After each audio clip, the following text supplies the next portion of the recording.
할렐루야. 반갑습니다. 오늘도 예배 나오신 여러분을 주님의 이름으로 환영하고 축복합니다. 함께 사도신경하심으로 예배 자리로 나아가도록 하겠습니다. 함께 사도신경하겠습니다. 하늘에 계신 우리 아버지, 아버지 이름을 거룩하게 하시며 아버지의 나라가 오게 하시며 아버지의 뜻이 하늘에서 같이 땅에서도 이루어지게 하소서. 오늘 우리에게 일용할 양식을 주시고 우리가 우리에게 잘못한 사람을 용서하여 준 것 같이 우리 죄를 용서하여 주시고 우리를 시험에 빠지지 않게 하시고 악에서 구하소서. 나라와 권능과 영광이 영원히 아버지의 것입니다. 아멘.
주님 감사해요.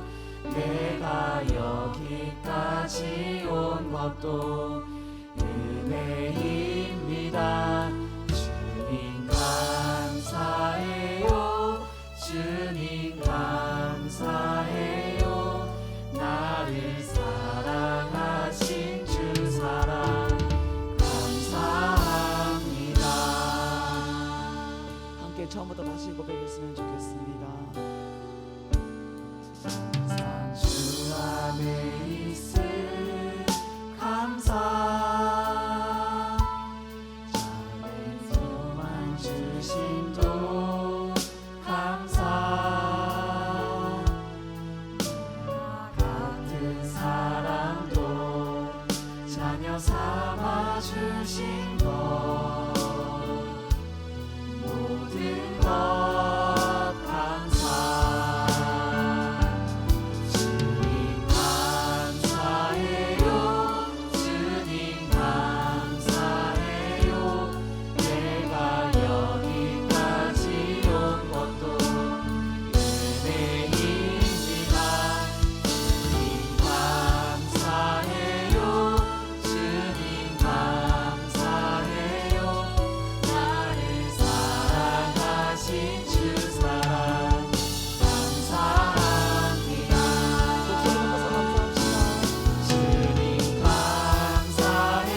높여서 감사합시다. 주님 감사해요.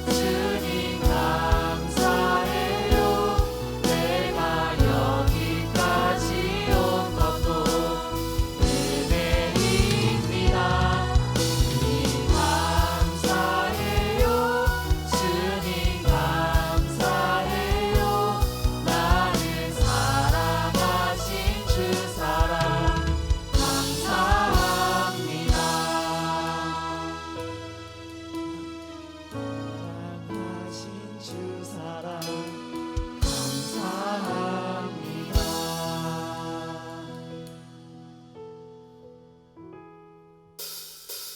모두 자리에 일어나서 박수 치면서 함께 찬양했으면 좋겠습니다. 함께 주님께 감사하며 고백합시다.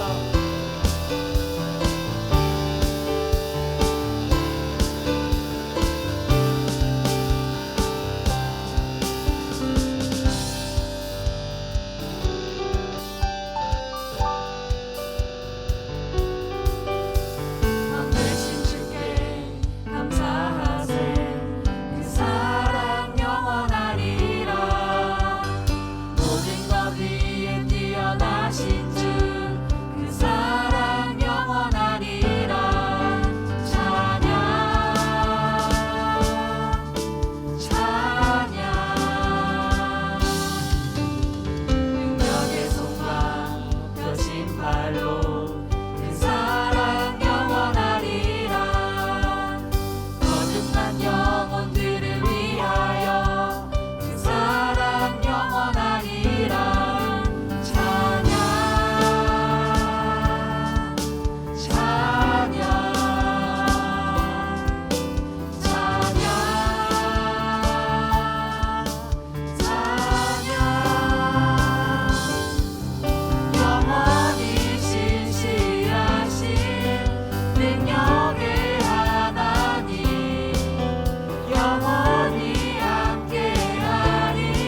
찬양을 고백했으면 좋겠습니다.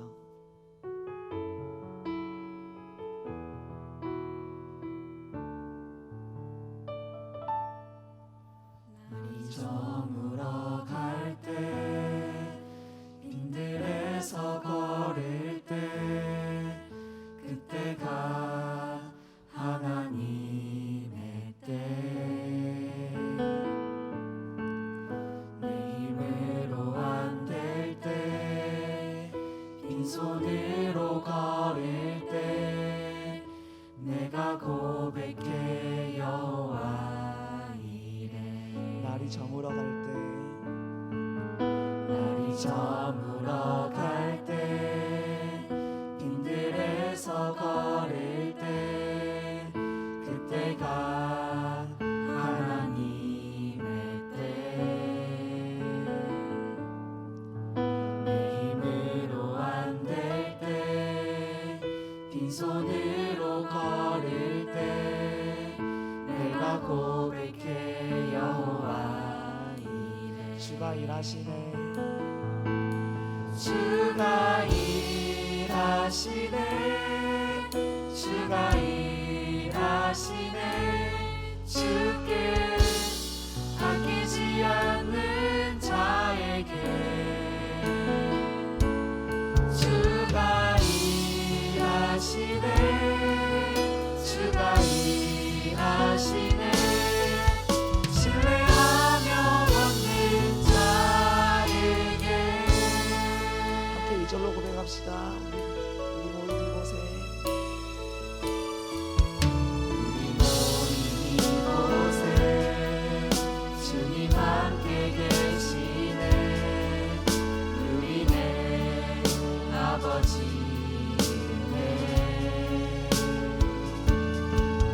저린 떡과 물고기 내 모든 걸 드릴 때 모두 고백해 여호와 우리 모인 이곳에 우리 모인 이곳에 주님 함께 계시네 누리네 아버지네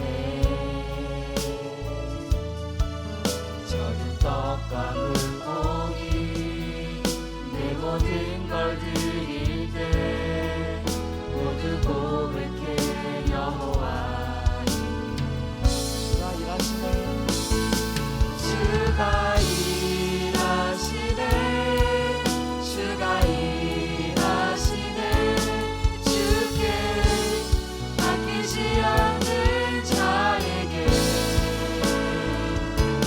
주가 일하시네 주가 일하시네 신뢰하며 얻는 자에게 주가 일하시네 주가 일하시네 주가 일하시네 주께 아끼지 않는 자에게 주가 일하시네 주가 일하시네 신뢰하며 얻는 자에게 주가 일하시네 주가 일하시네 주가 일하시네 주께 아끼지 않는 자에게 주가 일하시네 주가 일하시네 신뢰하며 얻는 자에게 주가 일하시네 주가 일하시네 주가 일하시네 주께 아끼지 않는 자에게 주가 일하시네 주가 일하시네 신뢰하며 얻는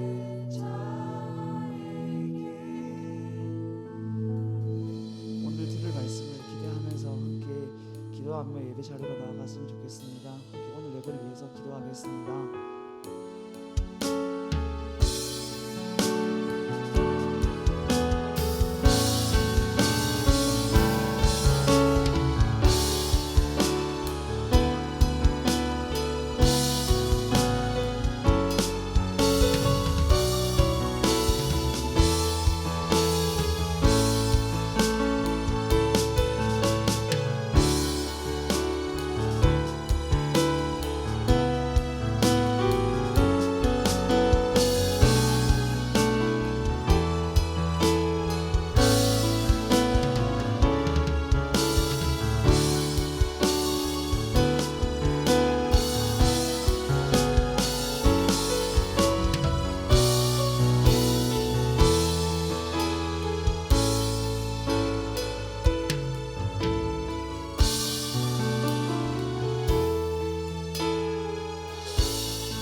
기도하겠습니다.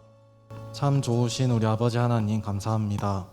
오늘도 우리에게 새날을 허락하셔서 예배의 자리에 나오게 하심에 감사드립니다. 우리의 일상 속에 여전히 어려움들이 있습니다. 시간이 지나갈수록 과거의 교회 모습을 그리워하며 소망을 잃고 살아가는 성도님들도 늘어나고 있습니다. 하지만 아버지 하나님께서 끝까지 소망의 풍성함에 이르라고 하셨습니다. 어려운 상황 속에서도 그렇게 되기를 간절히 원하며 동일한 부지런함으로 게을러지지 않으며 인내와 오래 참음으로 마지막까지 믿음의 눈을 들어 참 믿음으로 살아내는 모든 청년국 성도님들이 되길 기도합니다. 오늘은 특별히 추수감사주일 예배를 드립니다. 에베네셀의 하나님, 우리를 여기까지 도우신 하나님께 다시 우리의 시선을 돌리길 원합니다. 주께서 우리에게 모두 주시어서 우리는 부족함 없이 내 영혼을 구원하신 하나님께 구원의 기쁨을 찬양할 수 있음을 고백합니다. 올 한 해 주님께서 우리의 삶에 베풀어 주신 하나님의 은혜를 돌아보며 감사함을 고백하는 시간 되게 하여 주시옵소서. 우리의 입술로 감사함을 고백할 때 그 무엇보다 십자가 사랑에 대한 감사와 감격이 회복되는 은혜를 경험하고 돌아가기를 기도합니다. 오늘 예배 후에는 2022년 공동체를 섬겨나갈 임원들을 선출하는 베델 공천이 있습니다. 또 마찬가지로 다음 주 예배 후에는 실로암 공천이 계획되어 있습니다.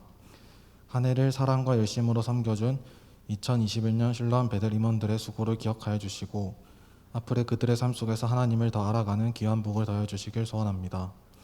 종회를 통해서 하나님 말씀에 순종하며 기쁨으로 섬기는 자들이 세워지길 기도합니다. 하나님을 아는 지식이 자라갈 때 우리 안에서 사랑도 더 풍성해진다고 하셨습니다. 새로 세워질 임원들이 그들이 섬기는 기간 동안 하나님을 아는 지식이 더 자라나 풍성한 사랑을 각 공동체에 흘려보내는 임원들이 되기를 기도합니다. 또 예배 후에 실로암 자선 경매 행사도 진행이 됩니다. 그 시간을 통하여서 받는 것에만 익숙한 저희가 저희 것을 하나님께 내어드리는 연습의 기회가 되게 하시고 하나님을 전하기 위해 지금 이 시간도 고생하고 계신 선교사님들의 사역에 조금이나마 모인 헌금이 기히 쓰여 하나님께서 기뻐 받으시는 시간 되기를 소원합니다. 이 시간 더 깊은 은혜를 경험하기 위해 말씀을 듣는 자리로 나아갑니다. 목사님께서 전해주시는 말씀을 통해서 주님을 더 깊이 알아가고 주님의 성품을 더 닮아가길 간구합니다. 진리의 말씀으로 우리의 심령에 확신을 주시고 그 확신을 가지고 하나님의 모든 말씀이 성취되도록 열심을 품고 순종하며 살아가는 청년국 성도님들이 되기를 소원합니다. 예배 가운데 우리의 거만하고 교만한 마음은 감추셔서 우리는 낮아지고 하나님만이 높아짐으로 오직 하나님 영광만이 드러나는 시간 되기를 간절히 소원하며 하나님 홀로 영광 받아주시옵소서. 이 모든 기도 우리를 먼저 사랑하시고 우리의 유일한 소망 되어 주시는 예수님의 이름으로 기도드립니다. 아멘.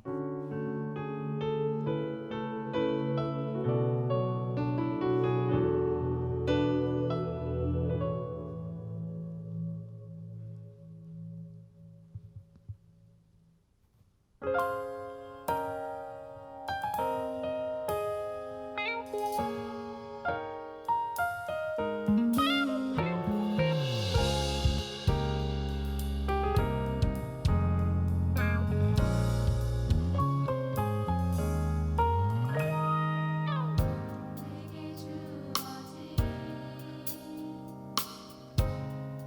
하루가 시작될 때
하나님의 말씀 먼저 보겠습니다. 하나님의 말씀은 고린도전서 1장 26절에서 31절까지 말씀입니다.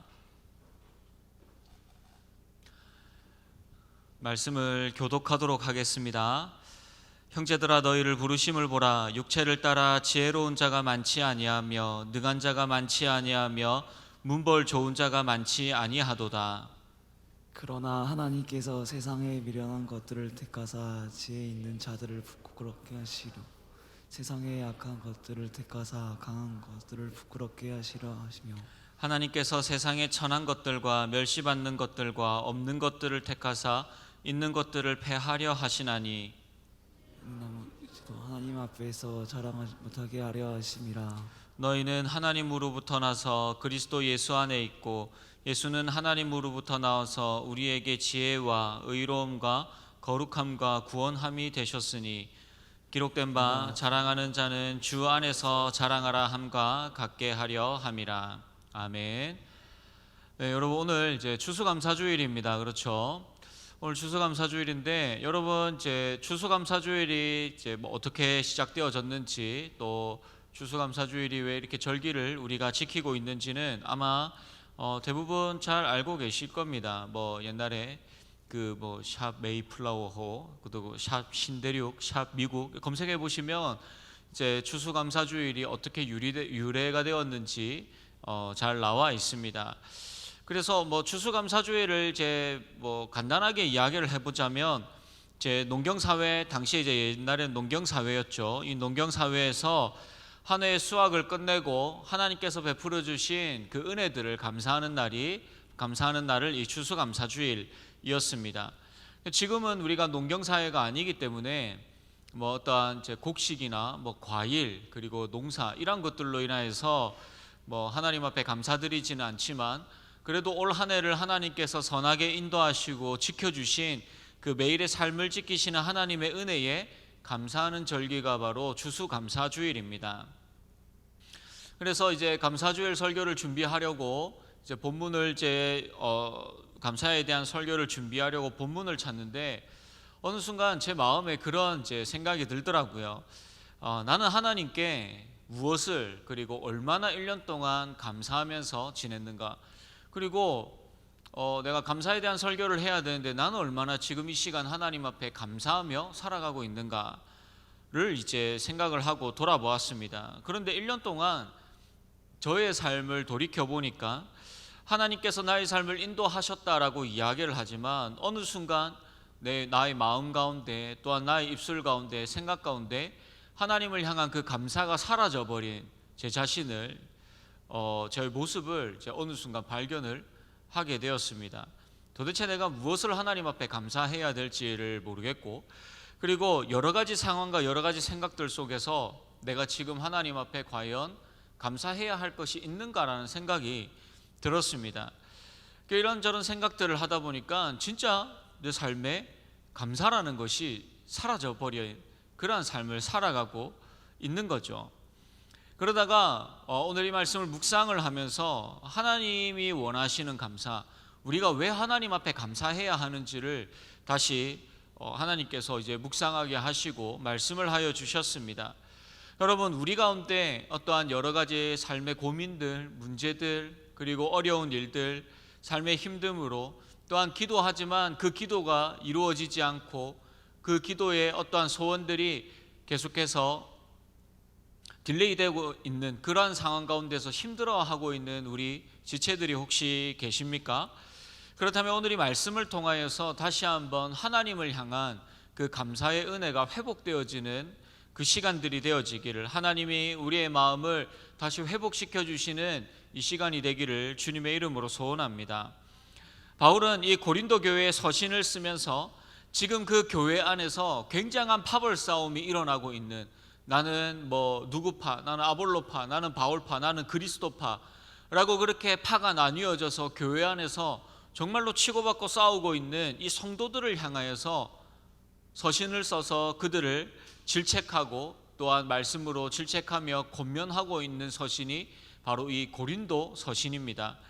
이들이 기억해야 할 것은 교회 안에서의 어떠한 위치 그리고 어떤 기득권이 아니라 왜 내가 교회 안에 들어올 수 있었던 것인가?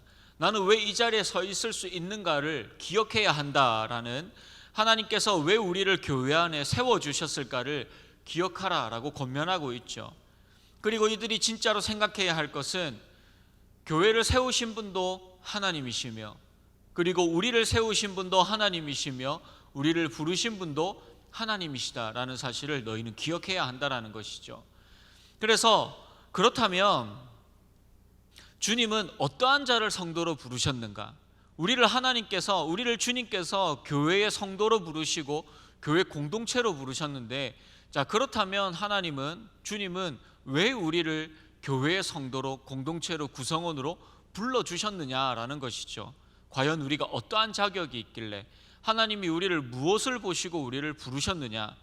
오늘 본문 26절 말씀입니다. 형제들아, 너희를 부르심을 보라. 육체를 따라 지혜로운 자가 많지 아니하며 능한 자가 많지 아니하며 문벌 좋은 자가 많지 아니하도다.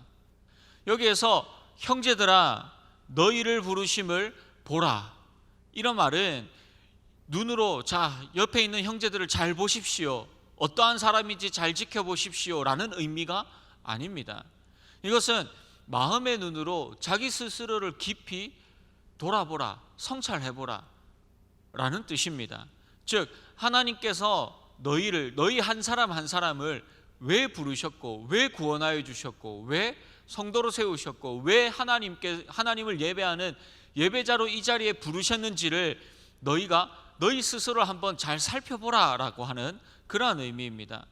그러면서 너희가 하나님을 부르실 때에 너희는 과연 어떠한 자리에 서 있었느냐?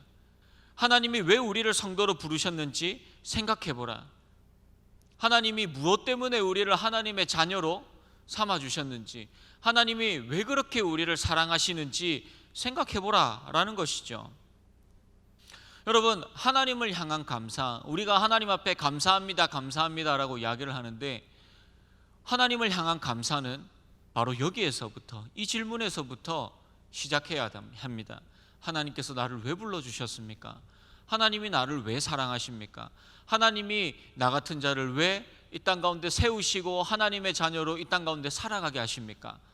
라고 하는 이 질문에서부터 우리의 감사가 나와야 한다라는 것이죠. 이어서 바울은 하나님의 택하심, 하나님의 부르심에 대하여서 확고하게 전하고 있죠. 하나님이 너희를 부르시고 하나님께서 너희를 택하셨는데, 그렇다면 그렇게 불러준 하나님이 너희를 그렇게 부르셨는데, 그러면 너는 세상에서 과연 어떤 위치에 서 있었냐라는 것이죠. 너는 세상에서 어떠한 존재로 서 있었냐라고 그렇게 묻고 있습니다. 여러분, 당시에는, 고대 로마 시대에는 크게 세 가지를 자랑하는 것이 자신의 미덕이었습니다. 첫 번째는 오늘 본문에 나와 있는 것처럼 지혜를 자랑하는 것이죠. 이 지혜는 교양이 있고, 그리고 당시의 헬라 철학에 능통한 그러한 지식층을 이야기하는 것입니다. 그리고 두 번째 자랑하는 것은 능한 자, 사회적 권세, 지위가 높은 자들, 그러니까 힘이 있고 권력을 가진 정치인들, 이런 사람들이 자기 자신을 자랑할 수 있었습니다. 그리고 세 번째가 무엇이냐고 하면 문벌이 좋은 자. 이거는 쉽게 오늘날 이야기를 하면 최소 금수저 이상입니다. 금수저, 다이아몬드를 물고 막 하여튼 더 비싼 걸 물고 막 태어나는 그런 사람들, 집안이 빵빵한 사람들, 백과 혈연과 학연과 지연이 빵빵한 사람들, 그런 사람들이, 이 세 가지를 가진 사람들이 세상에서 자랑할 수 있었다는 거죠. 자신의 것들을. 여러분, 이들의 좋은 가문, 학벌, 그 사회적 영향력들, 이런 것들을 자랑하는 것이 그 당시에는 당연한 시대였습니다. 그런데 여러분, 참 재밌지 않나요? 그때 그 로마 시대 또 그랬는데 지금까지도 이 세 가지를 가지고 자랑하잖아요. 금수저냐, 부모님이 뭐하냐, 할아버지 할머니가 뭐 하시냐, 뭐 얼마나 누리고 살아가느냐, 많이 가지고 있느냐. 예나 지금이나 사회는, 세상은 계속해서 똑같이 흘러가고 있습니다. 바울은 이러한 사회적 상황을 예로 들면서 너희는 사회에서, 너희가 살아가고 있는 그곳에서 과연 세상 사람들이 자랑하는 이러한 것들을 너희도 자랑할 수 있는 자냐, 그 위치에 서 있느냐라고 그렇게 묻고 있는 거죠. 여러분, 왜 이렇게 물을까요? 그 당시에 그 공동체 안에서는, 교회 공동체 안에서는 그것을 자랑할 수 있는 사람이 소수였기 때문입니다. 즉 사회에서는 별로 보잘것없고 사람들이 알지 못하고 자랑할 것이 없는 그러한 사람들이 그 고린도 교회 안에 모여 있었다라는 것이죠. 그런데 여러분, 여기에서 바울이 이야기하고 있는 또 한 가지 진짜 중요한 사실이 있습니다. 그것이 뭐냐? 이 이야기를 하는 이유는 그래서 너희가 뭐가 잘난 게 있어서 교회에서 그렇게를 이야기하는 것이 아니라 하나님의 택하시는 그 기준이 다르다라는 것이죠. 하나님의 택하심, 하나님의 선택의 기준은 세상의 자랑과는 다르다라는 것을 가르쳐주고 있습니다. 본문 27절 그리고 28절입니다. 그러나 하나님께서 세상에 미련한 것들을 택하사 지혜 있는 자들을 부끄럽게 하려 하시고 세상에 약한 것들을 택하사 강한 것들을 부끄럽게 하려 하시며 하나님께서 세상에 천한 것들과 멸시받는 것들과 없는 것들을 택하사 있는 것들을 패하려 하시나니. 하나님의 선택의 기준은 어디에 있습니까? 누구를 택하셨습니까? 요약해 보면 세상에 미련한 자들을 택하셨다라는 것이죠. 이것이 하나님께서 바보 멍청이를 택하였다 이런 이야기를 하는 것이 아닙니다. 세상에서 자랑할 것 없고 내세울 것 없고 아무도 알아주지 않는 그러한 자들을 하나님께서 오히려, 세상 사람들은 무시하고 그리고 존재감이 없어 보이는 그 사람을 하나님이 택하여 주셨다는 것이죠. 그러한 사람들을 하나님께서 사랑하시고 구원해 주시고 하나님의 자녀 삼아 주셨다는 것입니다. 여러분, 하나님의 택하심은 세상의 기준과는 정반대임을 강조하고 있습니다. 하나님은 미련하고 세상에서 약하고 때로는 천하고 멸시받고 가진 것 없는 그들을 택하셔서 세상의 지혜와 학벌과 그리고 힘과 권력이 있는 자들을, 연약한 자들을 통하여서 패하려고 하신다라는 것이죠. 그것이 하나님의 계획이며 하나님의 능력이라고 이야기를 하고 있습니다. 여러분, 우리는 어떤 자입니까? 오늘 이 말씀을 통하여서 우리는 어떠한 자냐는 것이죠. 세상에서 여러분들은 어떠한 가치, 어떠한 존재입니까? 여러분들은 로마 시대와 같이 이러한 세 가지의 것들을 세상에서 마음껏 자랑할 수 있는 자들입니까? 어쩌면 우리는, 어쩌면이 아니죠. 저도 마찬가지고 아마 우리 대부분이 다 그 반대의 사람일 것입니다. 때로는 세상에서 미련하다고 이야기하고 약하고 멸시받고 가진 것 없고 자랑할 것이 없는 자들이 바로 저와 여러분들입니다. 우리가 하나님을 예배하러 나오는데, 교회를 나오는데, 하나님 앞에 나와서 하나님을 부르짖는데 어떠한 세상의 기준을 통하여서 이 예배의 자리에 나올 수가 여러분 있었습니까? 어떠한 기준이 있었습니까? 여러분, 세상의 기준으로 예배와 하나님의 자리, 하나님의 그 구원과 하나님의 그 은혜를 정하는 것은 하나님의 부르심과 하나님의 주권과 하나님의 그 주권적인 선택에 정면으로 도전하는 교만의 모습이라는 것을, 대적하는 모습이라는 것을 여러분 기억하시기 바랍니다. 고린도전서 1장 18절 말씀입니다. 십자가의 도가 멸망하는 자들에게는 미련한 것이요 구원을 받는 우리에게는 하나님의 능력이라. 여러분, 하나님께서 우리를 택하여 주셨을 때 하나님은 세상의 미련한 것들을 통하여서 우리를 선택하지 않으셨습니다. 하나님이 우리를 택하시고 우리를 부르시고 여러분들을 예배의 자리로 부르신 그 이유는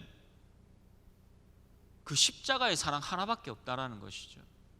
세상의 기준이 아니라 그냥 여러분들을 사랑하시고 여러분들을 자녀 삼아 주신 그 하나님 아버지의 크고 놀라우신 그 언약의 그 사랑이 우리를 이 자리에 세우게 하시고 예배의 자리로 우리를 부르셨다라는 것이죠.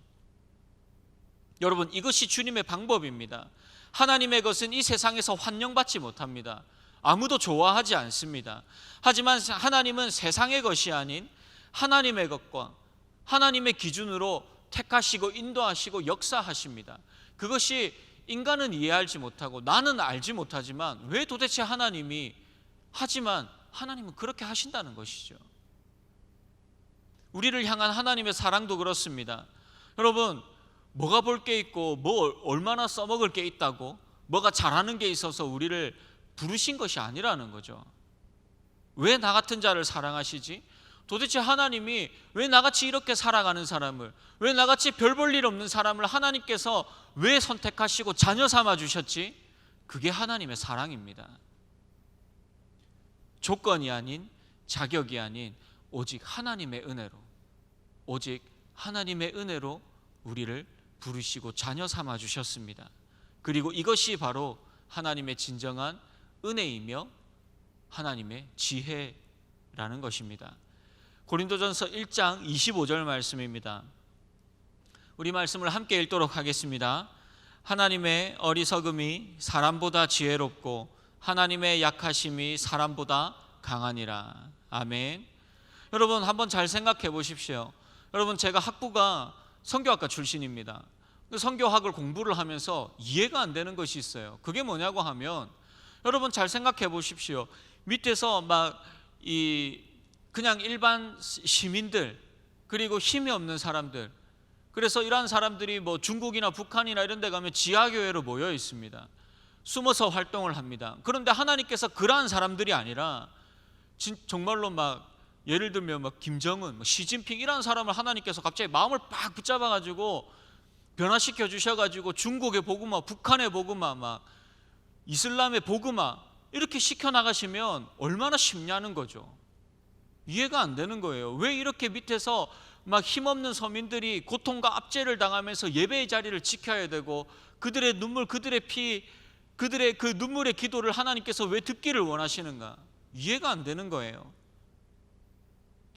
여러분 알 수가 없어요. 하나님의 뜻을 알 수가 없어요. 그런데 우리가 한 가지 알 수 있는 것이 무엇이냐? 오늘 이 말씀을 통하여서 하나님의 계획이 무엇이냐? 세상에서 그들의 자랑, 그들이 누리고 있는 것, 그들이 압제하고 그들이 핍박하고 있는 그 수많은 것들, 그들이 자랑하는 그 모든 것들을 하나님께서 약한 자들을 통하여서 무의미하고 헛되게 만드실 것이다라는 것입니다. 그것이 하나님의 계획이라는 것이죠.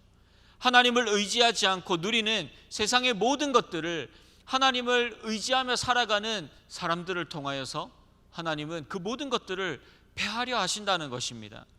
여러분 이것이 단순하게 패하여진다는 것이 단순하게 없어진다, 부끄럽게 만든다라는 것이 아닙니다. 이 패하여진다라는 이 단어의 진짜 뜻의 의미는 종국의 완전한 멸망과 심판을 의미하는 것이죠.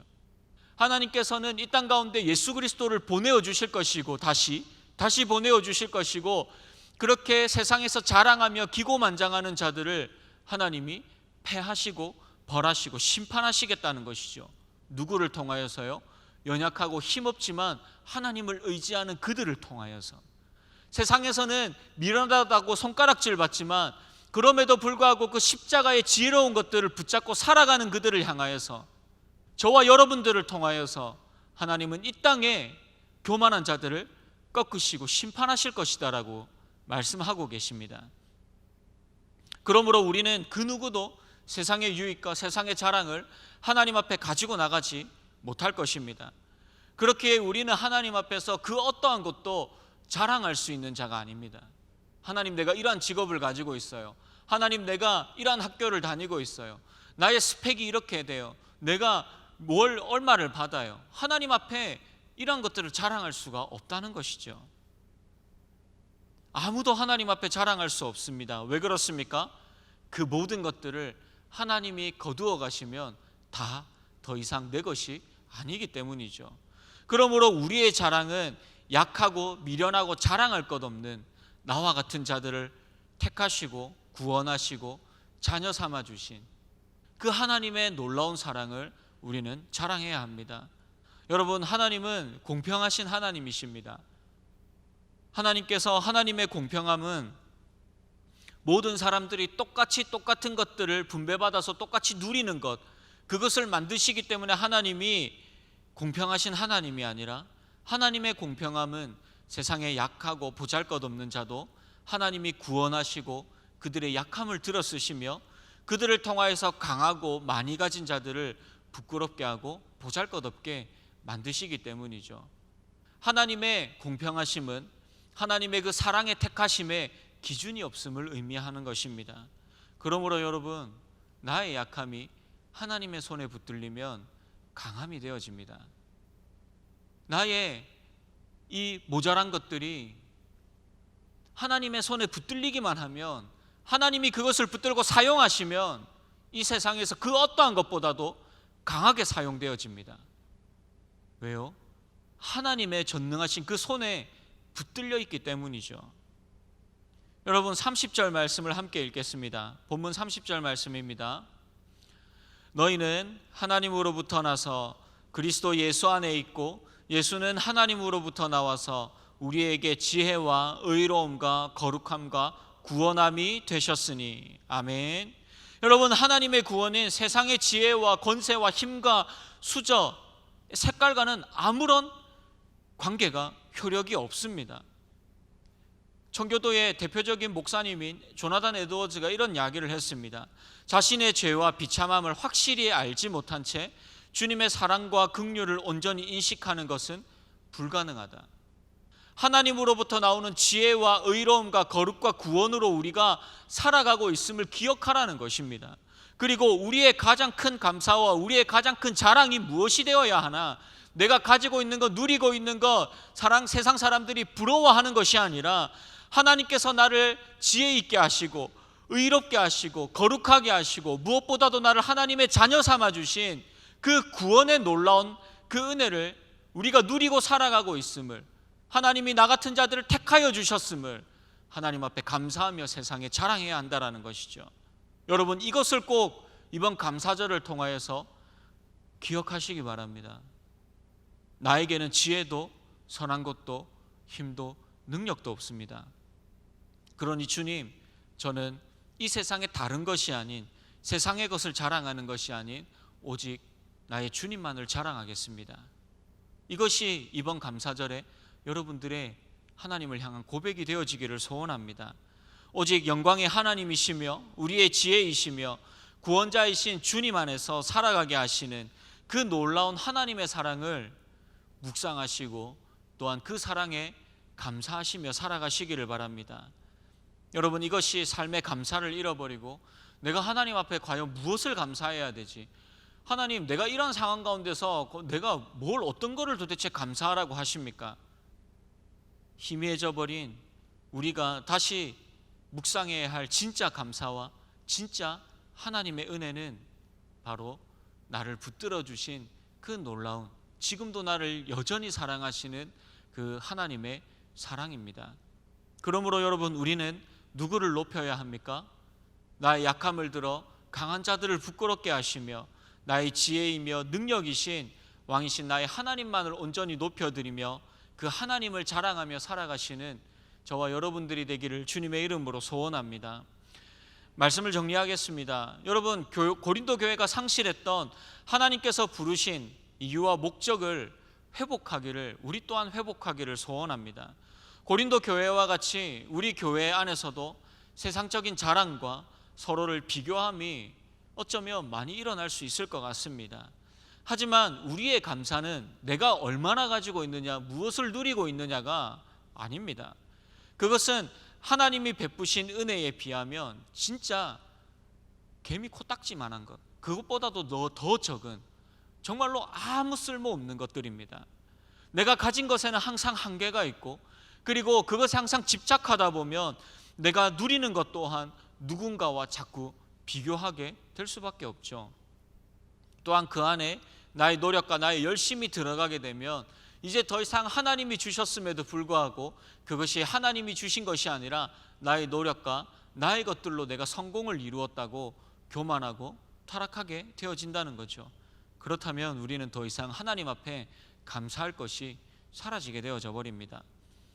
그렇게 되면 우리의 기도, 우리의 신앙의 방향, 이 모든 것들이 요구, 인정, 성취, 이러한 것들로 변질되어져 버리게 되는 거죠. 하나님, 이렇게 성공하게 해주세요, 이렇게 인정받게 해주세요, 항상 그런 것만 우리가 기도할 수밖에 없다는 것이죠. 그러므로 우리는 이번 감사절을 통하여서, 그리고 무엇보다도 우리가 절기 때만 이러는 것이 아니라 매일매일 우리가 하나님의 은혜 가운데서 하나님을 온전히 바라보며 주님의 사랑 안에 온전히 살아가고 있음을 항상 묵상하시기를 바랍니다. 그럴 때 우리는 때로는 우리의 삶 가운데 속상한 일도 있고 이해되어지지 않는 일도 있고 해결되어지지 않는 일들도 있을 것이며 어렵고 낙심되어지는 일들 가운데서도 우리의 마음과 우리의 생각을 온전히 감사함으로 지켜나갈 수가 있습니다. 그리고 그 마음과 생각을 지켜나가는 것조차도 그리스도 안에서 하나님께서 그것을 지키시며 하나님이 우리의 마음과 우리의 생각을 지켜주시며 우리를 강하게 인도하여 주십니다. 우리 시편 118편 1절 말씀을 함께 고백하고 말씀을 마치도록 하겠습니다. 우리 함께 고백하겠습니다. 여호와께 감사하라. 그는 선하시며 그의 인자하심이 영원하미로다. 아멘. 우리의 왕 되신 주님을 온전히 바라보며 영원토록 주님의 이름을 기쁨으로 찬양하는 우리 사랑하는 모든 신로한 베들 공동체가 되어지기를, 우리 지체들이 되어지기를 주님의 이름으로 축복합니다.